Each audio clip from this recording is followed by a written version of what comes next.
la paz, quebrantamiento de la paz o actos de agresión. Puede que estas situaciones desborden aún a más. Y eso lo estamos viendo actualmente, ¿verdad? En el mundo de hoy. Cómo se soliviantan los ánimos en el ámbito internacional y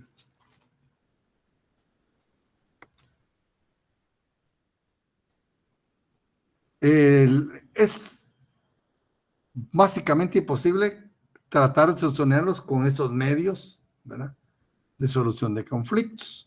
Ya vimos nosotros en la OEA cuando hay una agresión extracontinental. Acepta, ¿verdad? Dice, toda agresión a un Estado contra la integridad o la inviolabilidad del territorio o contra la soberanía o la independencia pública de un Estado americano será considerado como un acto de agresión contra los demás Estados americanos. Si la inviolabilidad o la integridad del territorio o la soberanía o la independencia política del Estado americano fueren afectadas por un ataque armado, miren, ataque armado, o por una agresión que no sea ataque armado, o por un conflicto extracontinental, o por un conflicto entre dos o más estados americanos, o por cualquier otro hecho o situación que pueda poner en peligro la paz de América, los estados americanos en desarrollo de los principios de la solidaridad continental. Ese es el principio fundamental.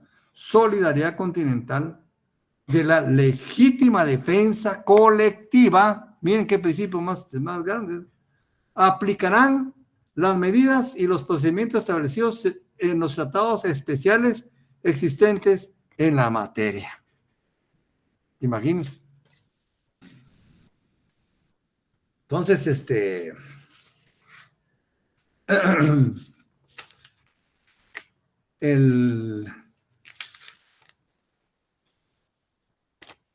como dice dentro de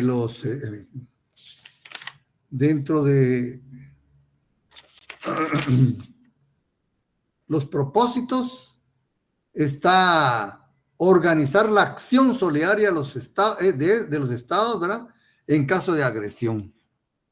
No dice cuál. No dice cuál. La agresión a un Estado americano, dice el artículo 3, ¿verdad?, constituye una agresión a todos los demás estados americanos. Ya existe la legítima defensa, ya ese otro principio ya lo tenemos ya consagrado ahí, ¿verdad? Entonces, tampoco, ¿verdad?, prohíbe, no dice, ¿verdad?, pero vemos que dentro del contexto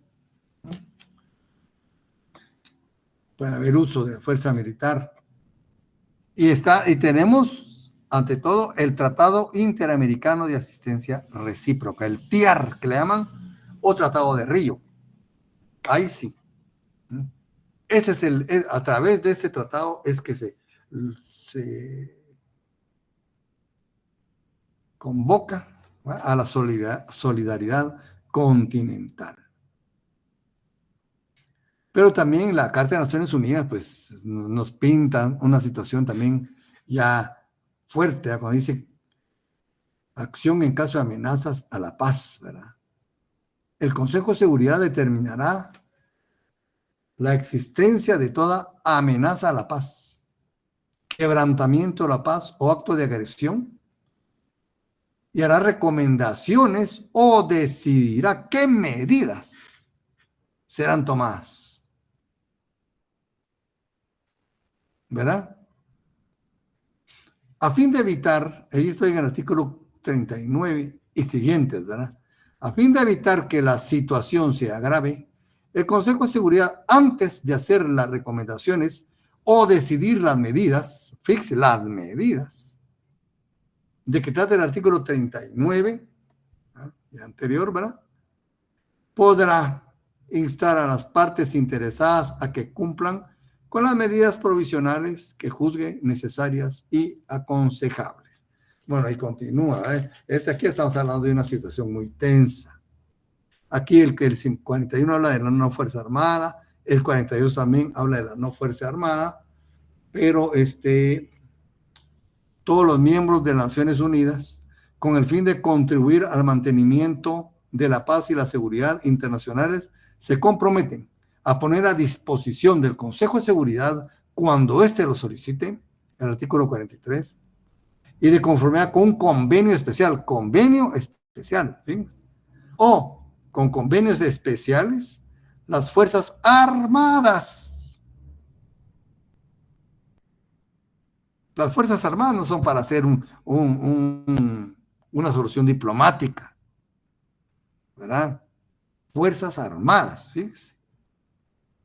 La ayuda y las facilidades, incluso el derecho de paso, que sean necesarias para el propósito de mantener la paz y la seguridad internacional. Como ven, aquí hay una ayuda activa de hacer, ¿verdad?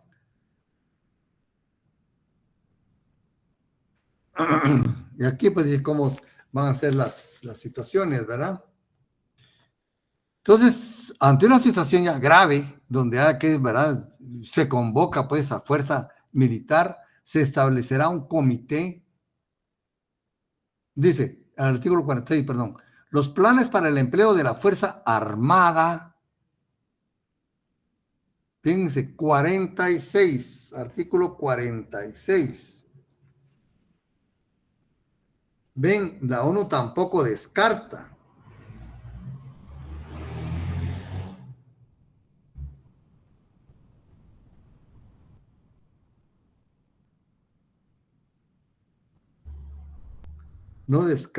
el uso de la fuerza militar.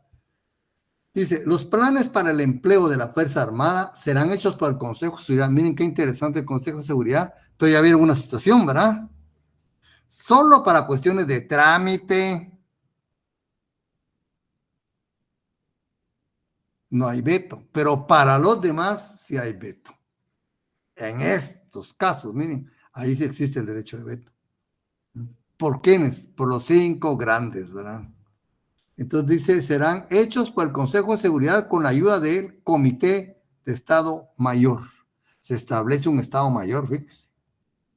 Y ahí dice el artículo 47, se establecerá un Comité de Estado Mayor. Cuando está hablando de Estado Mayor, que estamos hablando de un órgano militar, ¿sí? Para asesorar y asistir, y ahí continúa, ¿verdad? Los jefes de Estado Mayor. Dice, el Comité de Estado Mayor está integrado. Miren ustedes, aquí también hay privilegios. Artículo 47, numeral 2.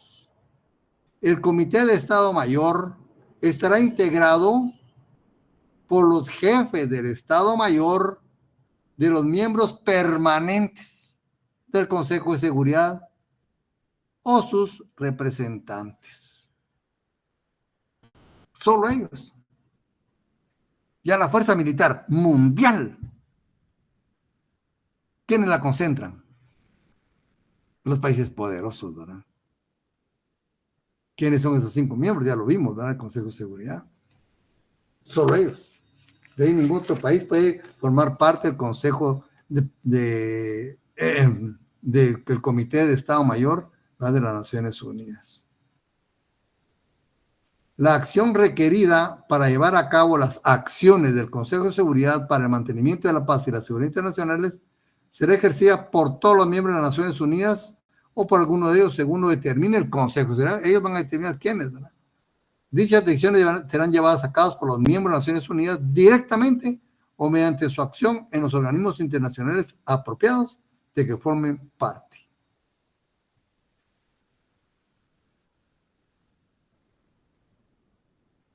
Dice el artículo 51, ninguna disposición de esta carta menoscabará el derecho, un derecho de Estados, ¿verdad?, el derecho inminente de legítima defensa, individual o colectiva, como dice nuestra carta de la OEA, colectiva, ¿verdad?, en caso de ataque armado contra un miembro de las Naciones Unidas. ¿Sí? Ataque armado. ¿Sí? Hasta tanto que el Consejo de Seguridad haya tomado las medidas necesarias para mantener medidas necesarias.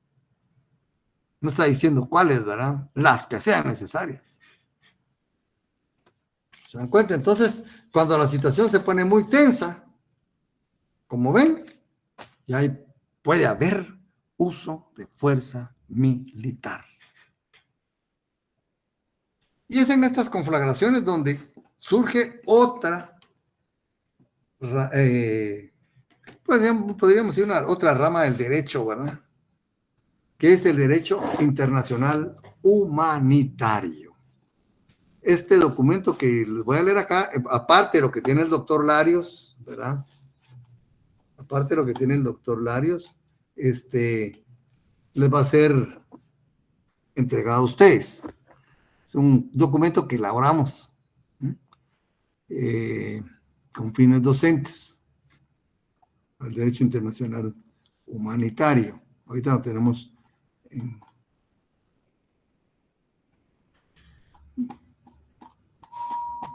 Aquí habla, perdón, el derecho internacional, vamos a ver aquí con el doctor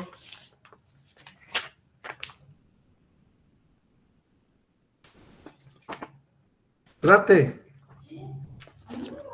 Pero abrí, hombre. 400.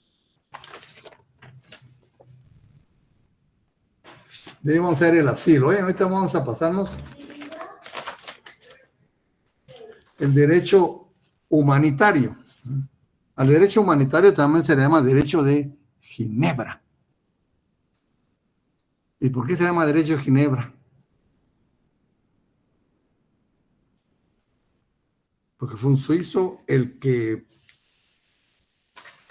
ideó, ¿verdad? Podríamos decir, creó este derecho.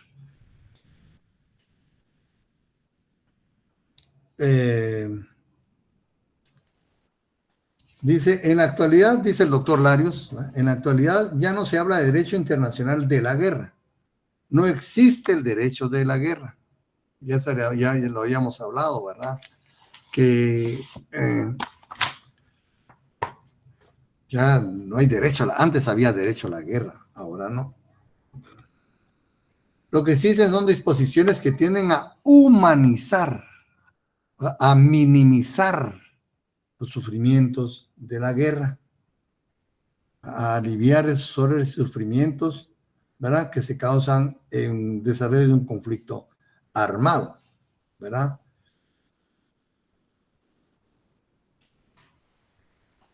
Esto, pues, el derecho humanitario se da en conflictos, ¿verdad?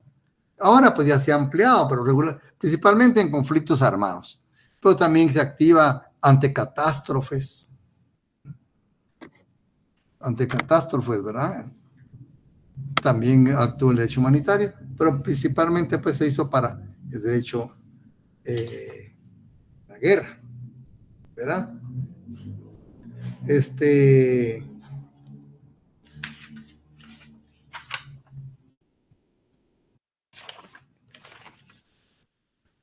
Brevemente, ¿verdad? Estaba...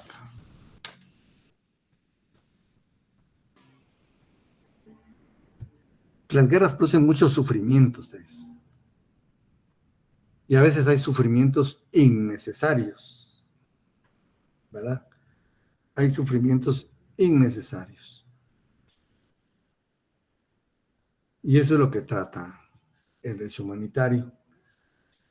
Dice, aquí el doctor tiene unos errores donde dice conceptos básicos.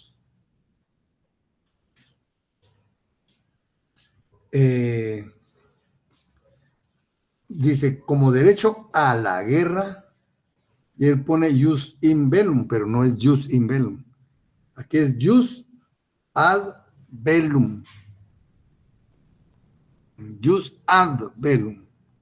Derecho a, ¿verdad? Derecho a la guerra. Entonces, es lo que se conocía antes como guerra lícita.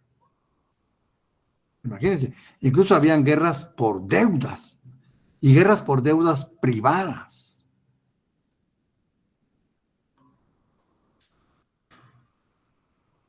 Aquí, pues, en ese jus ad bellum, ¿verdad? Se reconocía el derecho de los estados a hacer la guerra cuando se cumplían ciertas circunstancias. Entonces, como le digo, muchas veces había guerras por deudas. A México le pasó en el tiempo de Benito Juárez. Casi una invasión de Francia, Reino Unido, no me acuerdo qué otras potencias de Europa que venían contra México por una deuda, creo que era privada. Deuda privada. Eso ya no se acepta hoy. El jus ad bellum. Pero como ustedes ven, aunque haya mucho derecho, las guerras son inevitables, han sido inevitables. Entonces ya no existe derecho a la guerra, ya no existe la guerra lícita. Lo que existe es derecho de la guerra, derecho en la guerra. ¿Ah? Este es el jus in bello. Jus in bello. Del jus ad bellum al jus in bello, ¿verdad? Con doble L, bello. ¿Verdad? Entonces lo que existe ahora es este derecho, pues, en la guerra. ¿Verdad?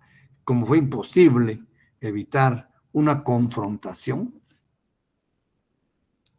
entonces lo que nos queda es minimizar los horrores de esa confrontación. Yo les pregunto, hasta donde nos han llegado las noticias, ¿qué tan efectivo ha sido en los bombardeos contra Gaza por parte de Israel? Vean ustedes el listado de niños fallecidos que hay. Niños que tienen que ver ellos en la guerra. ¿Se ha minimizado ese horror? Aquí no nos han llegado noticias, ¿verdad? Cómo ha actuado el derecho humanitario, que tiene que actuar sí o sí ahí. ¿Y por qué? Porque es neutral. Digamos, el derecho humanitario no ve si es Israel, o es Palestina, o es Rusia, o es Ucrania, o es Yemen, o es Irán, o es Estados Unidos, no le interesa. El derecho internacional humanitario, como dice, humanitario, mira, solo al humano, a la humanidad, no importando qué bando sea. Henry Dunant, ¿verdad? Que fue que era una persona pues de mucho dinero, creo que era hasta parte de las familias reales, ¿verdad?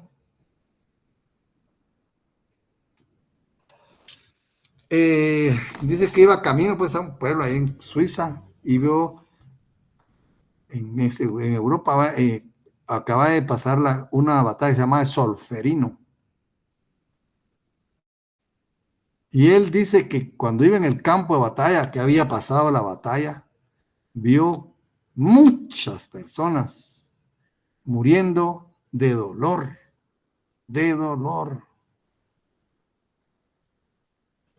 con parte de cuerpo amputadas y vivos todavía, tirados ahí. Ya había tenido una batalla, pero el dolor no. Y de los dos bandos, ¿verdad? De los dos bandos. Y él se impresionó tanto que dijo, no, esto debe terminar. Y fue cuando empezó a proyectar esta situación. Y por eso el Comité Internacional de la Cruz Roja, el Comité Internacional, fíjense, Internacional Cruz Roja, está integrado únicamente por personas de nacionalidad suiza, pero es internacional. ¿Por qué? Porque tiene entre sus premisas la imparcialidad, la neutralidad. Si no existe eso, pierde su esencia este derecho, ¿verdad? Entonces, en esa batalla fue cuando él se dio cuenta de los horrores, más cuenta de los horrores de la guerra.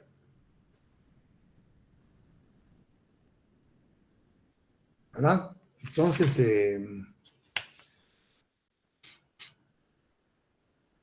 y no debemos confundirlo con el derecho internacional de los derechos humanos. Son diferentes. Como ustedes ven, los derechos humanos son permanentes, mientras que el derecho humanitario podríamos ponerle circunstancial. Los derechos humanos, pues, están vigentes todo el tiempo, en todo lugar y a toda persona. Mira que el derecho internacional humanitario, ¿por qué circunstancial? Porque requiere ciertas circunstancias para que se active un conflicto. Entonces, únicamente se activa ante los conflictos. Solo en tiempos de guerra o catástrofes. Los derechos humanos son generales porque se aplican a todos. El derecho internacional humanitario solo se aplica a quienes, a las personas que están directa o indirectamente involucradas o afectadas por el conflicto determinado. Nada más. ¿Verdad? Ahí en la guerra, pues no van a ir aquí a Guatemala, pues, ¿verdad? Van ahí donde está la guerra. Y van a aplicarlo contra las personas que estén sufriendo, ya sea los que estén directamente involucrados o así como estos niñitos que fallecieron, ¿verdad? No están en la guerra, pero están afectados. Están afectados directamente, ¿verdad? Por ese conflicto. Ellos también, hasta ahí se amplía, no más. Entonces, es específico en su aplicación, ¿verdad? Mientras que el derecho de los derechos humanos general, en todo tiempo, en todo lugar. En cambio, el derecho humanitario, en determinadas circunstancias, a determinadas personas, en determinado lugar. ¿Quién lo aplica? Los derechos humanos lo aplica las Naciones Unidas. El derecho internacional humanitario, su máxima autoridad para aplicarlos es el Comité Internacional de la Cruz Roja.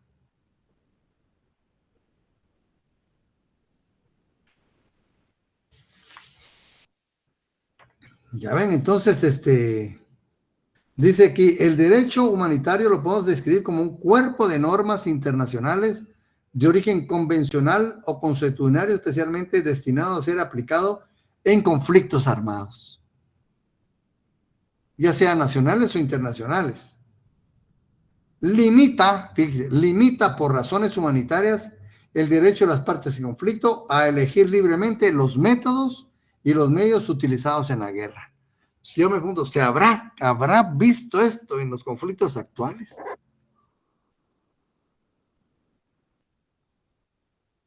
Ahora que tiene que ponerse en práctica este derecho, ¿se habrá sentido su presencia?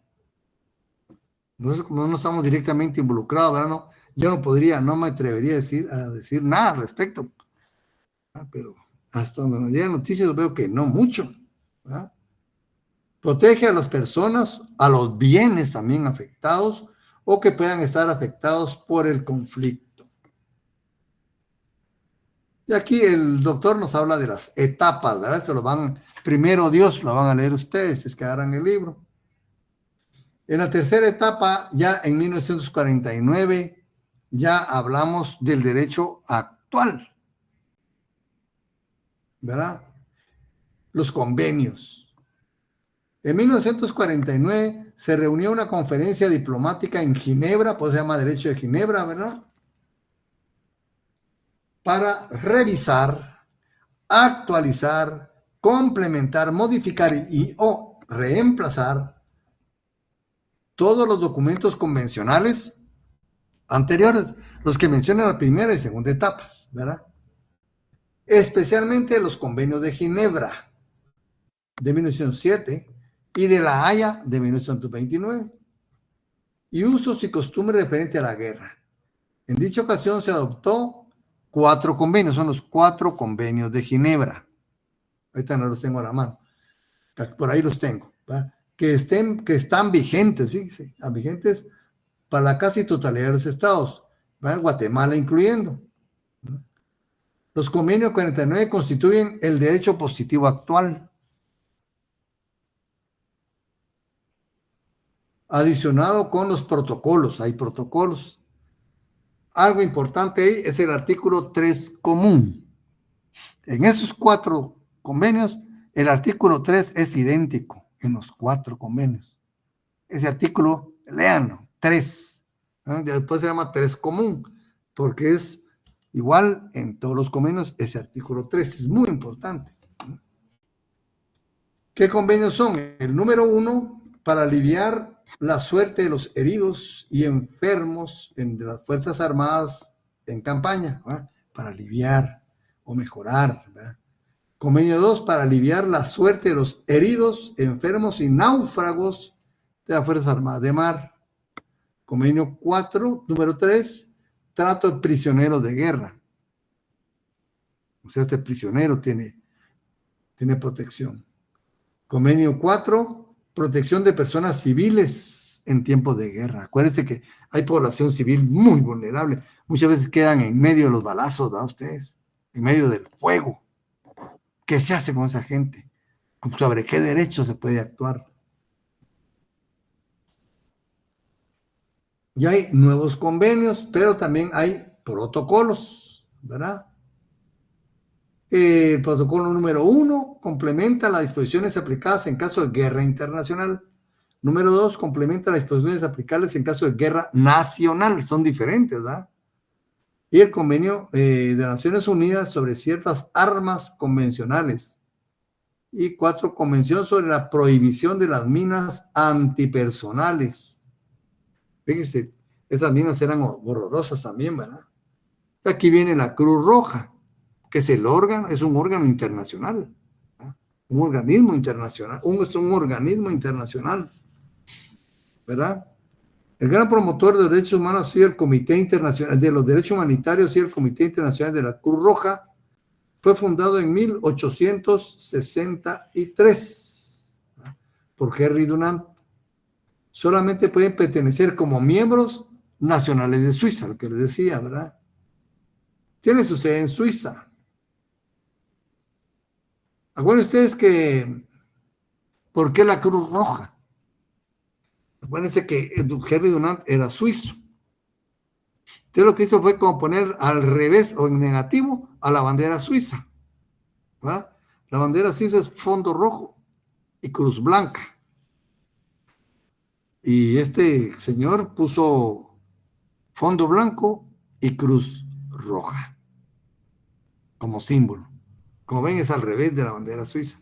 Pero, aquí viene un pero. Acuérdense que la cruz es un símbolo religioso, cristiano. Y eso choca con otras culturas. Por eso ustedes ven que en los reportajes del Medio Oriente está la media luna. Ellos no adoptan la Cruz Roja. Acuérdense que ellos no son cristianos. Esa luna pues representa el inicio del mes del Ramadán, ¿verdad? El mes sagrado musulmán. Y en Israel es la cruz, la estrella de David roja.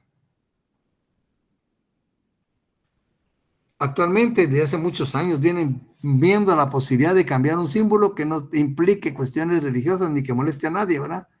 El diamante rojo, pues el rombo, ¿eh? Que eso está todavía pues en discusión, para que sea neutral, para que no haya problemas pues en ese sentido.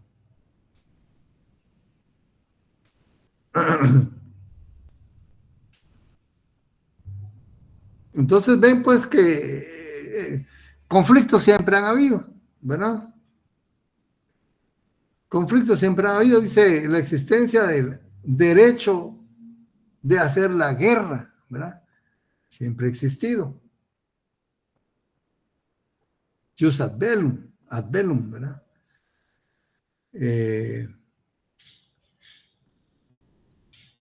Y eso ya desapareció, ¿verdad? El empleo de la fuerza quedó proscrito, pero no todavía, ¿verdad? O sea, no puede existir un derecho a ir a la guerra, ¿no? Tiene que resolverse las cuestiones por medios diplomáticos, ¿verdad? Dice acá, partiendo de la premisa que el empleo de la fuerza quedó proscrito del ámbito internacional por la Carta de Naciones Unidas y de que, a manera de excepción, entonces como excepción sí, ¿verdad? Los estados del mundo acordaron dar a las Naciones Unidas la facultad de intervenir en caso de amenazas a la paz o quebrantamiento de la paz o actos de agresión, pudiendo llegar hasta el empleo de la Fuerza Armada, lo que decíamos, pero es como una situación excepcional, ¿verdad? Concluimos que el único sujeto del derecho internacional que puede emplear fuerza, por ejemplo, armada, es la ONU,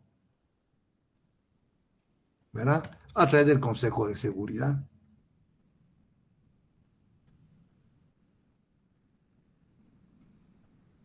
Pero en caso extremo, ¿no? Porque la humanidad tiene pues tiene prioridad de existencia, ¿verdad? Tiene prioridad de existencia. Entonces aquí el doctor hace muchos apuntes, el doctor Larios hace muchos apuntes en su interesante libro, ¿verdad? Que nos viene exponiendo las cuestiones de las Naciones Unidas. Vamos a pasar a este documento que elaboramos por acá. Dice, la información del presente tema fue tomado del Diccionario Práctico de Derecho Humanitario. Es un diccionario, fíjense, de Derecho Humanitario, de más de 1000 páginas. Y otros documentos pues, que yo adquirí.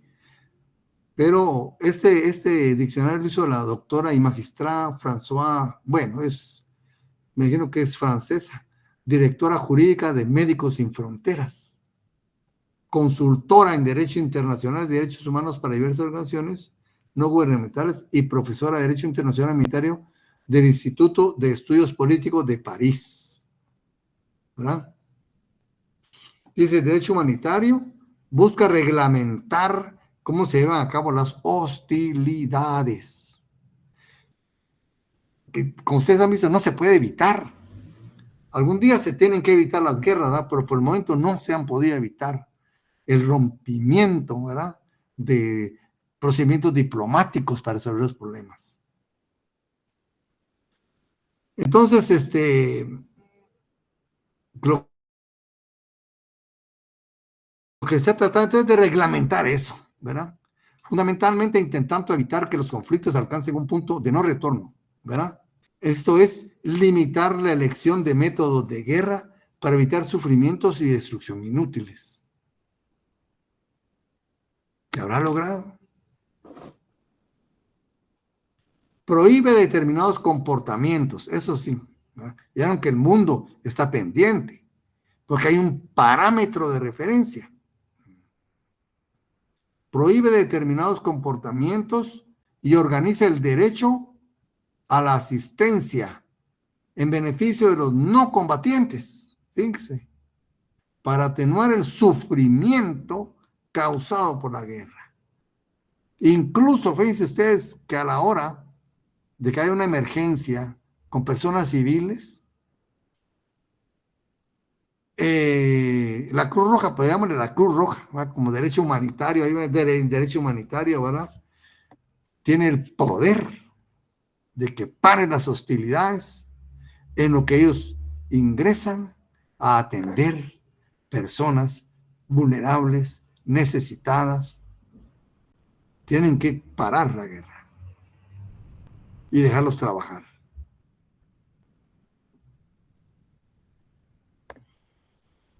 Hasta ahí llega. Rescatan gente, sacan gente, ¿verdad? Revisan escombros, niños abandonados, ¿verdad? En ese que imagínense, niños pequeños en esas situaciones para morirse. Si uno de grande se muere de miedo ahí, ¿no? Imagínense un niño, ¿verdad? Es una prioridad Entonces se rescatan, ¿verdad? Gentes vulnerables, ancianos a veces en sillas de ruedas, todo eso. Y dejan que los retiren del campo de acción. Se van, dejan ese lugar. Y ya cuando se ha retirado, entonces pueden continuar. Miren, estén ahí, no se puede, porque rompen el derecho, ¿verdad? La expresión derecho internacional humanitario se prefiere porque resalta el objetivo humanitario de este derecho, ¿verdad? En los conflictos armados, ¿verdad? En principio, solo los conflictos armados. Actualmente, otra rama del derecho internacional, tal vez como el derecho a refugiados, fíjese, otra rama, los derechos humanos, el derecho de la cooperación pueden ser pertinentes para la acción humanitaria, ¿verdad? Pero también dice, estas actividades humanitarias pueden ser llevadas en tiempos de paz, ¿no? En situaciones especiales, ¿verdad? Como habíamos dicho, no son constantes, ¿verdad? No son perennes. También es importante tomar en cuenta la especialidad del derecho internacional humanitario. Es un derecho especial. ¿Por qué? Porque plantea derechos y deberes diferentes para los actores de un conflicto. Por eso. Y se basa en procedimientos específicos para la puesta en práctica de disposiciones y por su sanción. Todo esto, mire, lo hace un derecho especial. A mí una vez me tocó dar una conferencia sobre el derecho de distinción dentro del derecho humanitario. Este derecho es importante. Por ejemplo, un hospital no va a ser tratado de la misma forma que un destacamento militar. Una escuela no va a tener el mismo tratamiento que un campo de entrenamiento militar. Una fábrica de alimentos no va a ser tratada igual que una fábrica de armas. Pero en los conflictos deben distinguirse claramente esas situaciones.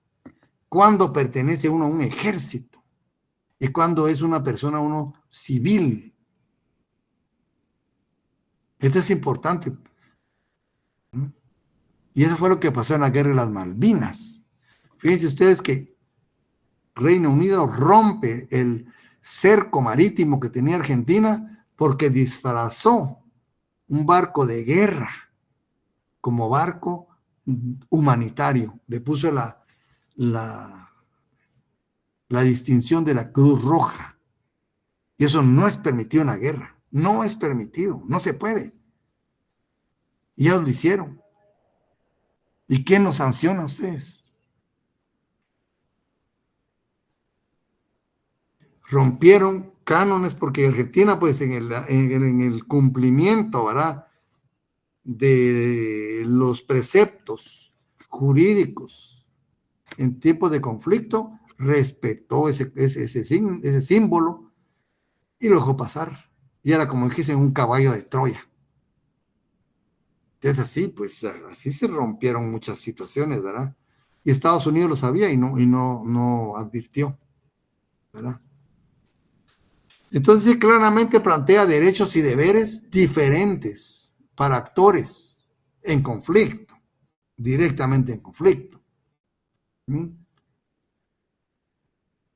Y se basa en procedimientos específicos. Uno de ellos, como les digo, ¿verdad?, este principio de distinción, muy importante. Esos son principios que deben aplicarse en estas situaciones, ¿verdad? Procedimientos para la puesta en práctica de disposiciones y por su sanción en caso de violación. Aquí tendrían que haber sancionado al Reino Unido, pero ¿quién lo sanciona? Bueno, las disposiciones de los convenios de Ginebra de 1949, que tengo,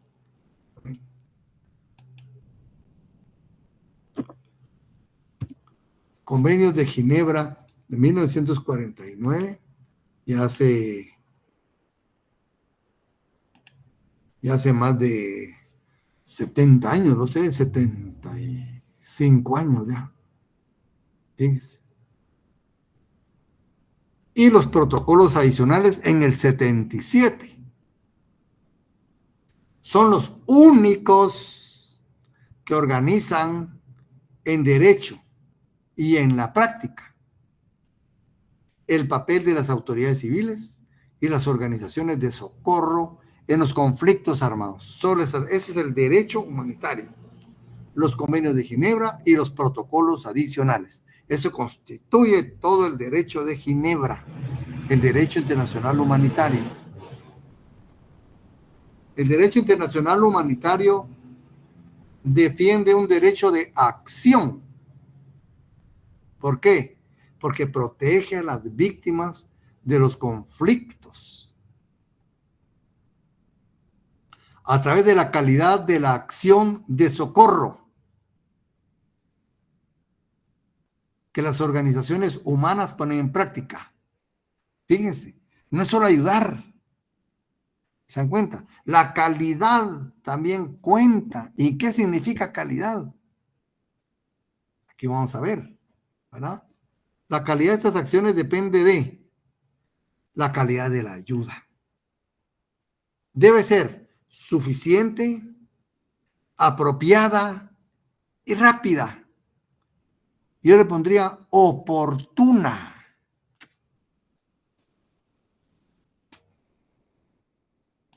¿Verdad? Bueno, aquí, oportuna. Mejor oportuna. Suena mejor oportuna que rápida, ¿va ustedes? Pero así dice pues en el documento, ¿verdad? Que yo. La calidad debe ser suficiente, apropiada y rápida. Imagínense que no fuera suficiente.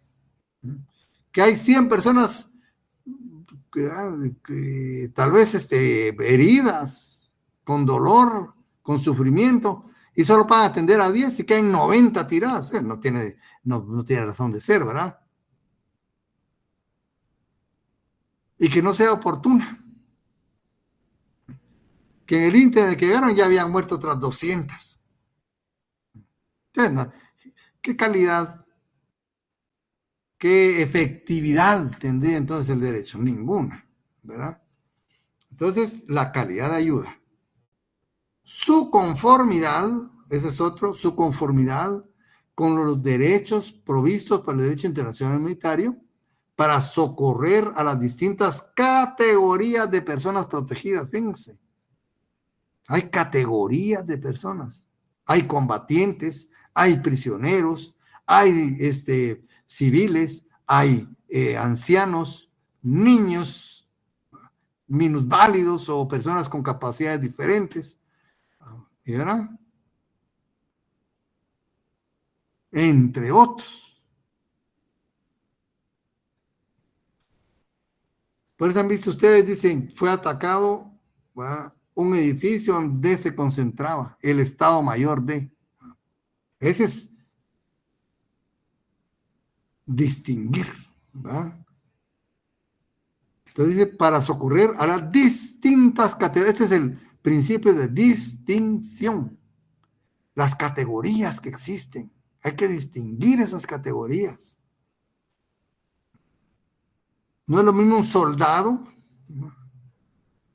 que un combatiente. Un soldado puede ser una persona que esté pues ahí, ¿no? Pero un combatiente es una persona que, ¿verdad?, de distintas categorías de personas protegidas y a los derechos y deberes de las mismas organizaciones de socorro hacia ellos. Otro, la capacidad de estar organizada, de dar parte de las trabas encontradas en el desarrollo de su misión de socorro. Miren, encontramos esto, ¿verdad? Los medios. Para alcanzar su objetivo, el derecho humanitario desarrolla una normativa completa en torno a dos ejes, ¿sí? Dos ejes fundamentales. La responsabilidad de los mandos militares. Miren qué importante. La responsabilidad de los mandos militares y la otra es la acción de las organizaciones humanitarias. Esos son los dos ejes. Responsabilidad de mandos militares y la acción de las organizaciones humanitarias. dos cuestiones fundamentales para alcanzar los objetivos del derecho humanitario. Bueno, respecto a la responsabilidad de los mandos militares, acuérdense que lo militar se caracteriza por tener una organización jerarquizada, vertical. ¿Y qué tiene importancia eso, dicen ustedes? ¿Qué importancia tiene que nosotros sepamos que es jerarquizada y vertical? Que hay responsabilidad. El general en jefe dice, yo no estuve ahí. No, pero es el general en jefe, punto. Por eso es importante, ¿verdad? Entonces, el derecho establece una intención entre los objetivos militares y los objetivos civiles, que les decía, ¿verdad? No pueden ser tratados en igual forma. No pueden bombardear una escuela ninguna escuela, ninguna institución educativa, ni universitaria, ni parvularia, ni primaria, ni secundaria, ¿verdad? Ni técnica, no se puede. Ellos no están en la guerra. ¿No? Mucho menos una institución médica, hospitalaria. Jamás. No se puede, ¿verdad? Entonces, por eso hay que hacer, ese es el principio de distinción, que es enorme, ese es el principio que les decía, ¿verdad? El principio de distinción, porque hay que distinguir entre objetivos militares y objetivos civiles, entre personas civiles y personas combatientes, entre bienes estratégicos y los que son esenciales para la supervivencia de la población. Ahí venimos con ese principio tal que le digo, el principio de distinción. Bueno, dicta normas para que los individuos y las poblaciones que no participan en los combates no se tomen como objetivos en las hostilidades, no deben ser. Ahí está, hay responsabilidad. Si hablamos de la responsabilidad internacional, ¿verdad? Aquí habría responsabilidad internacional, ¿verdad? Exige la existencia de una cadena de mando jerárquica, lo que yo les decía, responsable en el seno de las Fuerzas Armadas. ¿A quién se culpa? Entonces, la jerarquía, la organización horizontal militar es muy importante para las cuestiones de derecho humanitario. Va a haber responsabilidad siempre, ¿verdad?, del comandante en jefe. Él es el responsable. Todo lo demás tiene su propia responsabilidad, pero él siempre va a ser. Tiene que tener el control de su ejército. Bueno, y crea un sistema de responsabilidad penal personal para los autores de crímenes de guerra. Mira dónde podemos llegar. A la Corte Penal Internacional, los tribunales de guerra de antes, ¿verdad? ¿Se dan cuenta qué delicado es todo esto? ¿Hasta dónde podemos llegar? Ese es en lo militar, ¿verdad? Pero la acción de las organizaciones humanitarias, que es el otro eje que les habíamos hablado, el derecho humanitario distingue entre varios tipos de situaciones. Otra es principio de distinción. Vean cómo es importante ese principio. Es que de distinción es un eje, ¿verdad?, transversal en todo el derecho humanitario. Distinguir, distinguir, distinguir. El derecho humanitario distingue entre varios tipos de situaciones y de personas. Situaciones y personas protegidas. Y las garantías de derecho a la asistencia y a la protección, que mejor se adapten a su situación. Ahí va a ser determinado por quiénes, por este organismo. ¿Cómo? ¿Qué? ¿Cuándo? ¿Quiénes? Es muy complicado. Porque están estas conferencias, hay gente experta en esto, experta, vive aquí, ¿verdad? Vive en esto. Pero sí, es muy profundo. Aquí estamos dando, como dice, una pincelada superficial, solo para que tengamos una idea, ¿verdad?, de cómo es este campo. Dicta las garantías mínimas en cuanto a socorro y protección. No solo salvar, hay que proteger también, ¿verdad?, que se aplican en todas las situaciones y con respecto a todos los individuos. todas las situaciones y todos los individuos. Imagínense, no hay espacio para algunos, no, todos, todas las situaciones y todos los individuos. Describe con precisión las acciones de socorro y de protección que se deben llevar. Ahí está detallado, ¿verdad? En qué forma, situaciones y todo. Confía a las organizaciones humanitarias un derecho general de iniciativa. Eso es importante. Para diseñar, ese es otro principio, fíjense. Lleguemos al principio de distinción, ¿verdad? El principio de neutralidad. Y ahora viene el principio de iniciativa. Miren los principios que hemos estado encontrando acá, ¿verdad? El principio neutralidad, el principio de distinción y ahora el principio de iniciativa. Este también es importantísimo. No van a estar preguntando siempre, ¿eh? Es que fíjense que no nos han dicho el Comité Central qué debemos hacer. No, ahí deben tomar ellos la iniciativa, que es lo más recomendable. Es decir, que el derecho internacional humanitario es fundamental la efectividad.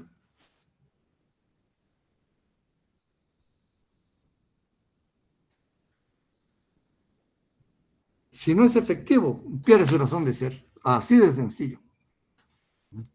Entonces, pues se confía con que da, ¿verdad?, a las relaciones internacionales humanitarias un derecho general de iniciativa para diseñar y proponer cualquier otra acción de socorro y protección que pueda ser necesaria para salvar la vida de las poblaciones en peligro. Ese es otro principio fundamental. Hemos visto 3 principios: ¿verdad? Neutralidad, distinción, iniciativa. Precisa las actividades de naturaleza humanitaria que o puedan ser asimiladas a una intervención en los asuntos internos de los estados. O sea, deben tener sumo cuidado,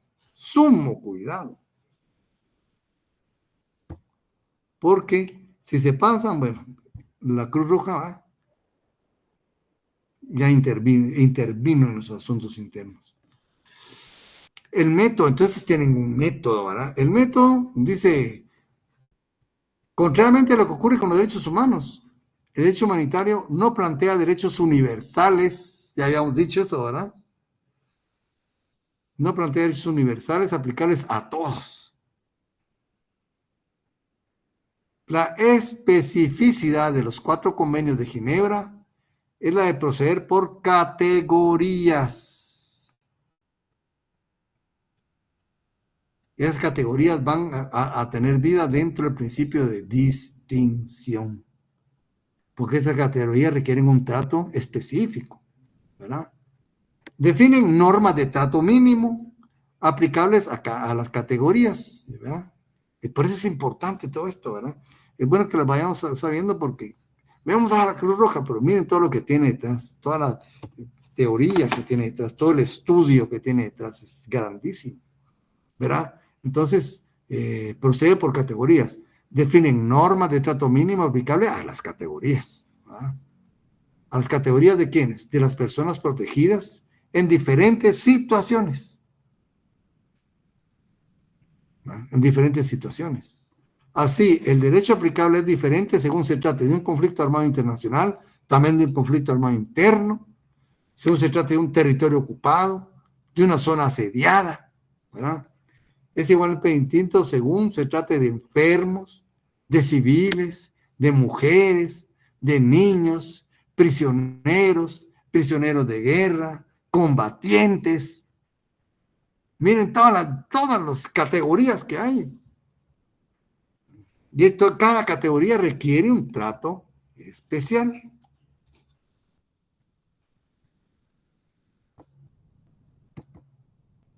Un trato especial.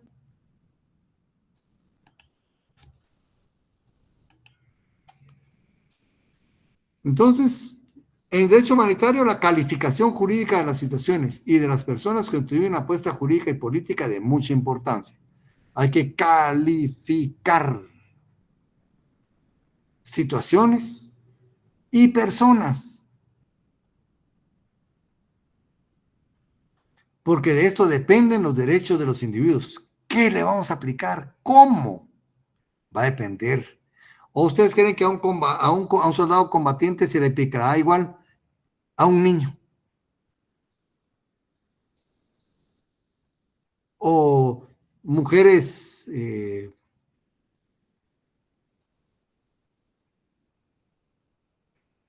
estado de gestación o ya que han dado a luz, se les va a tratar igual que a un prisionero de guerra?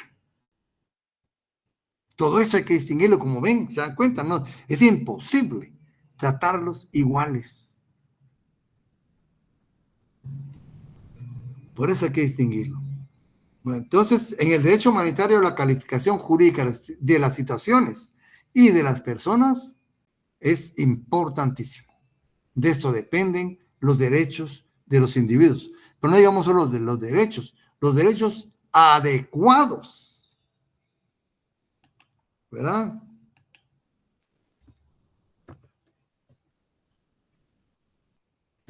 Adecuados e idóneos.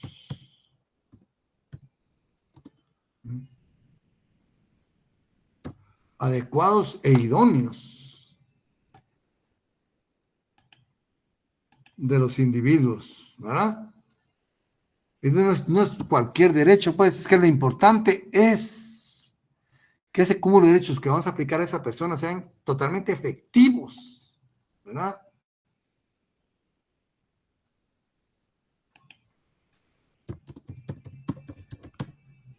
Efectivos, ¿verdad? No es nada más de aplicar, no, tiene que dar resultados positivos, en situaciones pues apremiantes, brutales, ¿no? Muchas veces en ciudades en ruinas, sin agua, sin luz, con incendios, porque sí son los escenarios de guerra,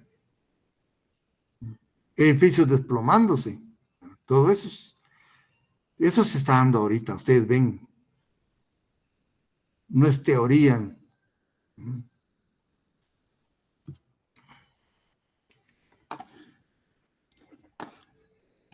Ven el derecho humanitario, pues, para limitar el peligro de encontrarse con individuos sin protección porque no entran dentro de ninguna categoría, el derecho a los conflictos armados, fíjense, el derecho es el jus in bello, ¿ah? El derecho a los conflictos armados enuncia normas mínimas, así como garantías mínimas, fundamentales, aplicables en todo momento, en ese lugar, ¿verdad? En todo lugar, de ese lugar, a todos aquellos que no gozan de derechos favorables.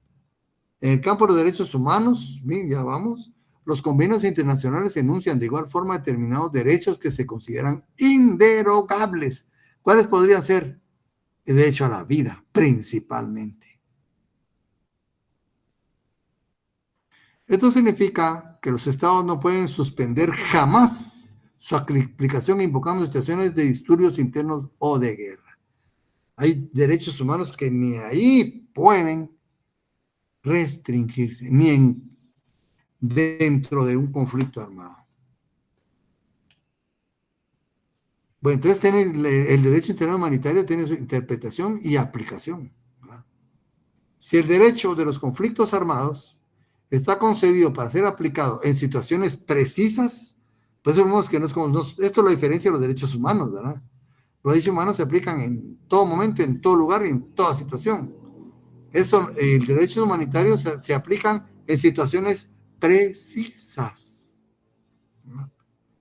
Y a personas precisas. Imagínense. Situaciones precisas a personas precisas. Nada implica que se invoque y se aplique en otras situaciones. Puede ir en otras situaciones, ¿verdad? Numerosas disposiciones se presentan en diferentes textos internacionales bajo formas más o menos detalladas. Las disposiciones que ofrecen mayor protección o son más detalladas siempre pueden servir para interpretar disposiciones generales o para servir de marco de referencia para aquellas que elaboran las operaciones de socorro.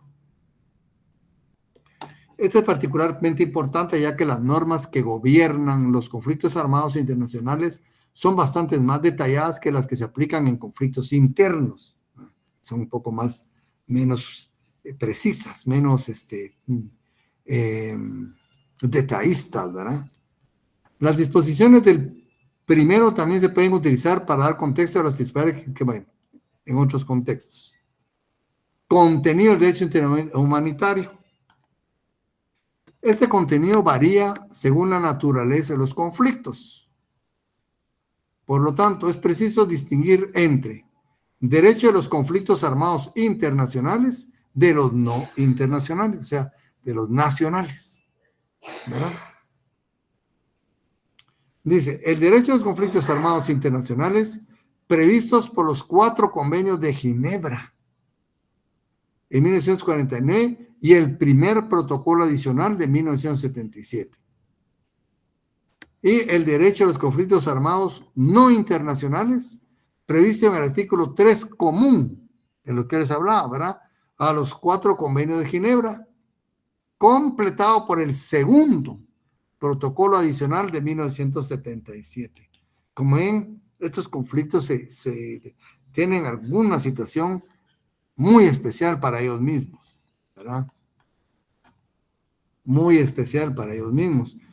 Este derecho tiene más circunstancias. Y aquí solo tomé este diccionario, pero tengo los 4 convenios de Ginebra y unos estudios, ¿verdad?, elaborados por la Cruz Roja sobre derecho internacional humanitario, pero es demasiado, ¿verdad? Es demasiada la información que hay. Entonces vemos pues que cuando estamos hablando de derecho internacional humanitario, estamos hablando de un derecho especial que se va a aplicar en situaciones precisas, dice, y a personas precisas. ¿A qué se refiere eso? Situaciones precisas principalmente, ¿verdad?, en escenarios de conflictos armados. Principalmente. Esa es una situación precisa. Y a personas precisas. ¿Por qué? Porque dentro de este conflicto armado, a situaciones y cosas precisas y personas precisas, conflictos armados, está bien, pero va a ser igual o diferente si se trata de un conflicto armado internacional o un conflicto armado interno. Tiene sus variantes, no son exactamente iguales. Entonces, por eso son precisos. Aunque sean conflictos, se van a atender de una forma un poco diferente. Y a personas precisas. Por eso existen categorías en los inmuebles e instalaciones y en las personas. Hay combatientes, como decía, hay civiles, de los civiles hay niños, hay ancianos, hay mujeres en estado de gestación, mujeres recién dando a luz. Se tratarán de una forma especial cada una de ellas. Pero también instalaciones. Hay distinción también, hay precisión también en ellas. Una escuela no es igual a un cuartel en un conflicto armado, ¿verdad? Un hospital no es igual a un centro de entrenamiento militar, ¿verdad? Y una fábrica de alimentos no es igual a una fábrica de armas, municiones. Y el derecho internacional humanitario tiene todo esto, ¿verdad?, ya concebido. Ya lo tiene concebido. Todo esto evita la guerra. ¿Qué dicen ustedes?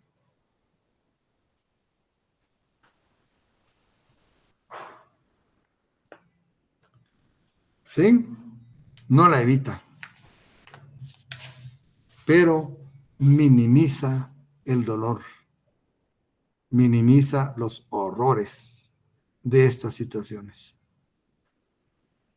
Como le digo, yo últimamente no han llegado noticias, no he logrado investigar cuál ha sido el papel del derecho humanitario en los conflictos que se están desarrollando hoy. Pareciera que no hay límites, ¿verdad? Pareciera que no hay límites. ¿Qué pasa con el derecho humanitario?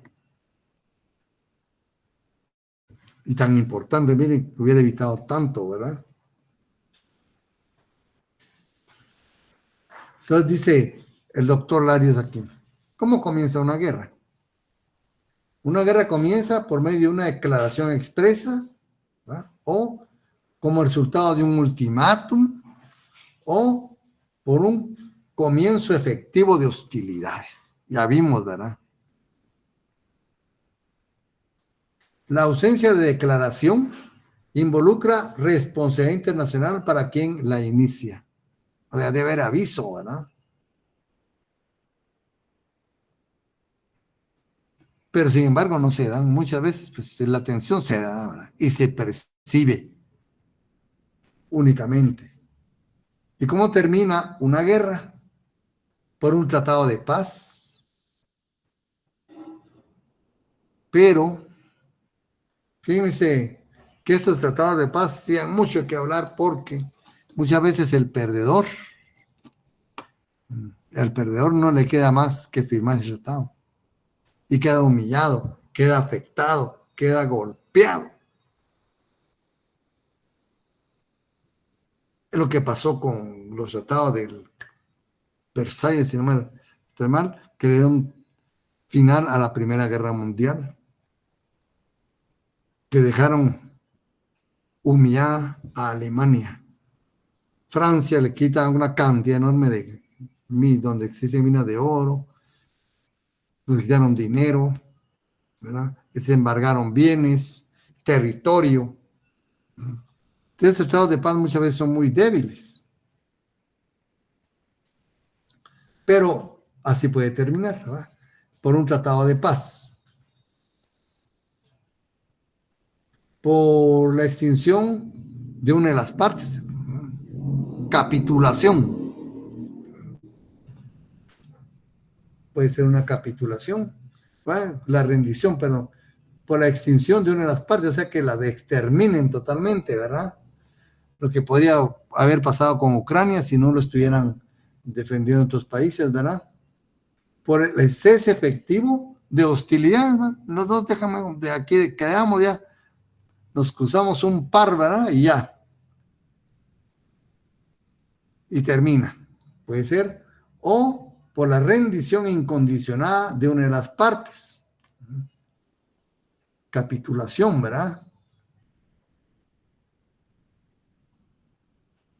Cuando capituló Alemania, ¿verdad? Cuando tomaron Berlín, solo la Unión Soviética dejó caer más de 65,000 toneladas de TNT sobre Berlín para lograr su rendición. Y Japón, ya saben, tras las dos bombas atómicas, se rinde. Lo único que pidió Japón es que no tocaran al emperador Hirohito, que todavía continúa, pues, la monarquía en Japón, ¿verdad? Lo único que pidió, que no tocaran al emperador. De ahí lo demás, pues, se dio, ¿verdad? Bueno, entonces, también puede terminar por ese selectivo, por la rendición o capitulación de una de las partes o por la reanudación de relaciones diplomáticas. Las disposiciones sobre la guerra contienen límites de la fuerza bélica, pero yo no he visto, en estas últimas confrontaciones no se ha visto límites. Su idea fundamental es la humanizar o mitigar los dolores de la guerra. 3 son los fundamentos jurídicos del derecho humanitario, ¿verdad? O derecho en la guerra. Prohibición de afectar a los civiles, solo combatientes. y objetivos militares. Otra vez, ¿verdad? Volvemos al principio de distinción. Importantísimo, como ven. Uno, mientras no ha leído eso, no tiene alcance, ¿verdad? De esta situación tan importante que puede darse. El principio de distinción es básico, ¿verdad? Prohibición de afectar a los civiles, ¿verdad? Solo militares y objetivos militares. B. Prohibición de utilizar medios que atenten contra el honor militar o medios prohibidos. C. Prohibición de utilizar medios que causen sufrimiento y o daños superfluos, ¿verdad? Más allá de lo necesario, ¿verdad? Esto también se aplica a las guerras civiles, coloniales y de liberación. Lo que pasaba en Vietnam, ¿verdad? Las trampas que hacían los vietnamitas no mataban. Fíjense ustedes, en algunas tal vez sí, pero la mayoría de ellas no mataban. Decían que un compañero herido neutralizaba a 2, 3 soldados o más. Entonces, unas heridas horrorosas, ¿no? Ustedes han visto de las trampas que utilizaban. Dicen que los propios soldados del mismo ejército mataban a los heridos. No había otro remedio. Imagínense. Ahí era un sufrimiento, pero era una estrategia de guerra. ¿Se podrá aceptar? Están las grandes discusiones, ¿verdad? Entonces también hay condiciones para los combatientes y los no combatientes, ¿verdad? Los miembros de las Fuerzas Armadas regulares, ¿a quién se considera combatiente? A los miembros de las Fuerzas Armadas regulares de aire, mar y tierra, no a cualquiera, ¿verdad? Los miembros extranjeros cuya profesión es vender sus servicios bélicos a cualquiera. Mercenarios. ¿Hubo mercenarios? Lo hubo. Grupo Wagner. Este grupo es tan poderoso que junto al alto de los ejércitos de Centroamérica. Poderosísimo. Las milicias y cuerpos voluntarios bajo persona responsable. Los componentes de las masas cuando éstas se levantan tomando espontáneamente las armas para defenderse del enemigo, y los enrolados en los movimientos de resistencia o guerrillas. No combatientes también, ¿verdad?